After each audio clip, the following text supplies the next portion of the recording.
How difficult is Turkish? So this has been a video that I think it's probably the most requested at the moment. A lot of people have asked for a video on Turkish, so here you go. It's not something I knew a lot about, but I will do my best to talk about it. I know a little bit about it, so a bit about Turkish. It is approximately the 18th most spoken language in the world. The reason it's approximate is because the amount of speakers can vary, depending on what you count, and also just the number isn't completely set in stone. And because there's a lot of similar languages with a similar amount of speakers, yeah, it's hard to say exactly which position it's in for how many people speak it, but it's roughly around the 18 mark. It's also the most spoken Turkic language, so about half of all Turkic language speakers speak Turkish. There's 200 million Turkic language speakers, and a few other Turkic languages. I just thought I'd put them in even though they're not strictly to do with Turkish, but there's Uzbek, Tatar, Kashkai, Azerbaijani, Turkmen, Kazakh, Kyrgyz, Uyghur, and many more. Sorry if I've said those wrong as well. Those are just the languages I already kind of knew about that are also Turkic languages. But yeah, Turkic languages are a subfamily, which I've heard some people question about, because it is actually bigger than a few of the major language families that we've talked about, like the Trans-New Guinea family, I think, and potentially the Austronesian family. So, but it's also still considered a minority family. I'm not 100% sure why.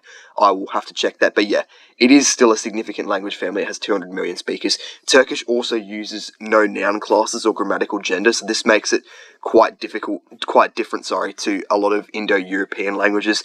But it does employ, it's early in the morning, I'm very sorry, other factors like honorifics, agglutination, and vowel harmony that we'll get into, and that can increase its difficulty.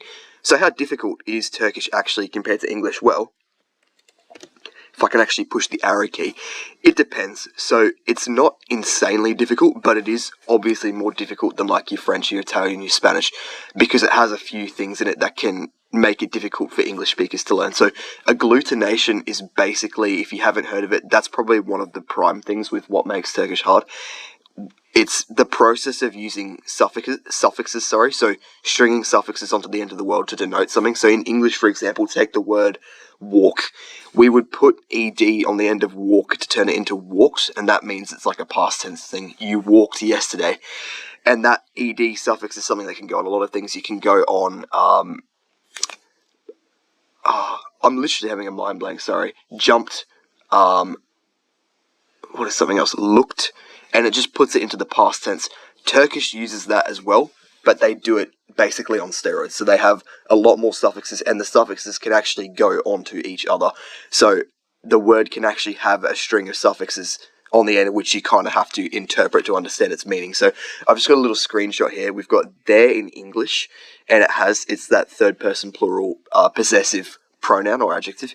And on Laren, or I'm not sure how to say that, in Turkish, has that root on the first one, and then la and in are two suffixes. So the la suffix, as you can see here, means it's a plural, and that means it's a possessive. So they get strung on the end, and you just have to interpret them. Obviously, there's no hyphens normally. That's the normal word. So yeah, that's just kind of a taste of what it's like putting all those suffixes on the end of a word, which can make it quite difficult. But yeah, there's also vowel harmony. I think I've mentioned this in the Finnish video.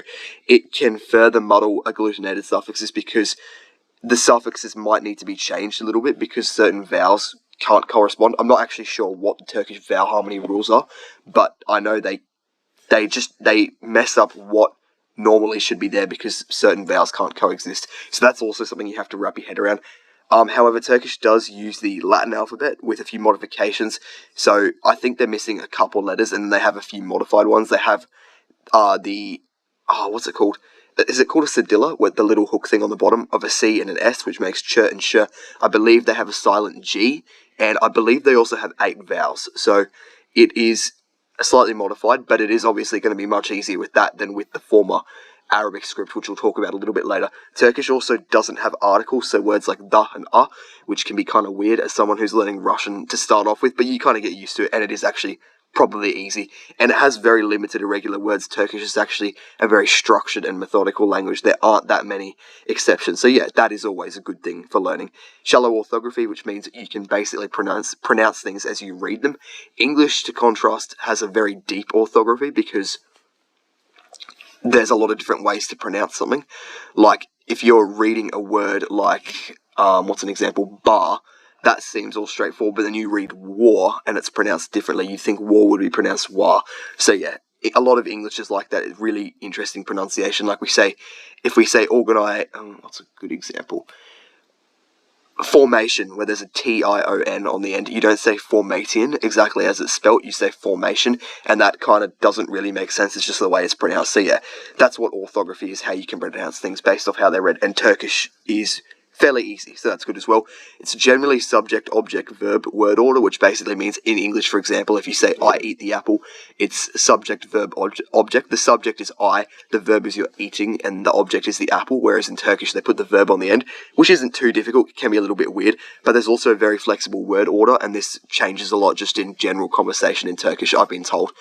I have Turkish friends, so yeah, that can make it not too difficult because there's a flexible word order. So yeah, you'd get used to that. That's just something you're not really going to be good at that from reading about it. You kind of just have to talk to people and get the grasp of it. But yeah, should you learn Turkish? I actually think Turkish is, I'll explain the photo in a second, don't worry. I actually think Turkish is really cool. It does have a significant number of speakers as well. I believe it has more speakers than Italian, I think, which I've already learned. So I can't really say it doesn't have that many speakers. But yeah, it could be useful if you plan on traveling or working there. And yeah, I do think it's actually really cool. I've got a screenshot. I don't know why this is. That is my favorite book series. If you know what that is in English, comment it and good on you. It's always in Turkish. They must read it a lot in Turkey. So yeah, I just thought I'd put a screenshot of that in. If you also like that series, you can read it in Turkish. But yeah, it's everywhere. It's everywhere I see it. It's either in English or it's in Turkish. So yeah, it must be popular there. For a beginner, there are certainly easier languages that are more common. So like Spanish, French. Can't put Italian because it's not as common, but it's easier. But yeah, overall, it's not a bad choice, and it can be extremely rewarding. So if you want to learn Turkish, go for it. Yeah, it isn't too difficult. So yeah, it wouldn't be as bad as picking like Arabic or other Middle Eastern languages to start with, because that would probably destroy your brain. But yeah. A few interesting facts as well. Turkey has actually flipped the script per se, as in they used to use the Arabic script for their language and they changed it to the Latin script that they have now, the same alphabet we have basically, with just a few modifications for how things are pronounced in their language. So after the collapse of the Ottoman Empire, not saying that happened in 1929, in 1929, I believe they passed the law in November, and then it came into act on the 1st of January 1929, where they officially flipped the script from Arabic to Latin.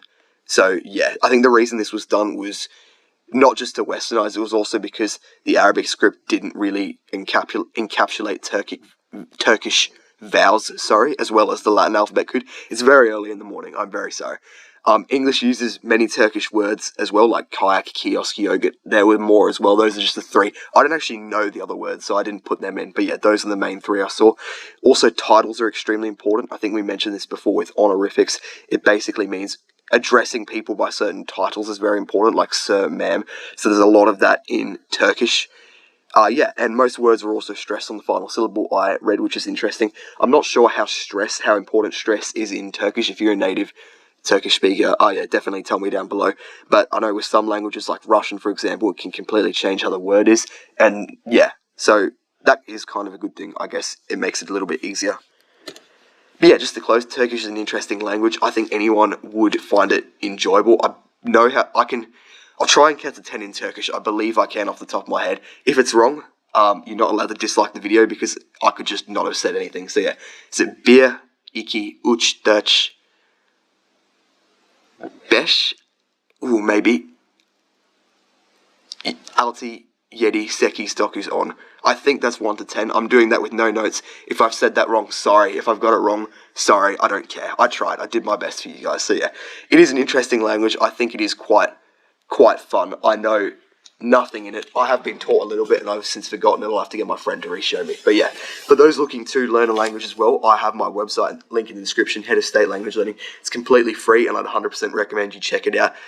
It's going to have resources for most of the most common languages that you can go through, and you can just find stuff to help you. If you're having any trouble with that language, you can scroll down on its individual page. They've all got like their own section, and you can find what would help you. But yeah, it is currently under development, so it doesn't fully work, but you're welcome to have a look around, and I'll make a proper video on that website once it's completely finished. So yeah, if you could check it out, I'd appreciate that. And yeah, I'd appreciate if you could like and subscribe as well. It does really help the channel, and thank you for watching. Also, forgot to put it in a dot point, but I've remembered it. I'm planning on doing a Q&A for 100 subscribers because we reached that somehow. So yeah, if you have any questions, go for it, comment it down below, and just write Q&A, and I will put it in that video. But yeah, thank you for watching, and I'd appreciate if you guys liked and subscribed.